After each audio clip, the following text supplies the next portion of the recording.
পৃথিবীতে সবচাইতে ভয়ঙ্কর কথা কি জানো? আমি আল্লাহর কাছে বিচার দিলাম, এই কথাটাই আল্লাহর আরশ পর্যন্ত কেঁপে ওঠে।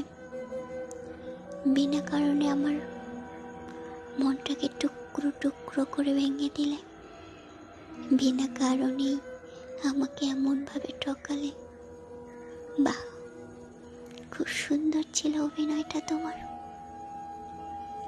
দুনিয়াতে হয়তো তুমি পার পেয়ে গেলে, কিন্তু আখিরাতে কখনোই পার পাবে না। একটা কথা মনে রাখবে, আল্লাহ তাআলা ছাড় দেন কিন্তু ছেড়ে দেন না। তোমার কর্মের ফল একদিন তুমি ভোগ করবে। এই দুনিয়াতেই তা ভোগ করবে।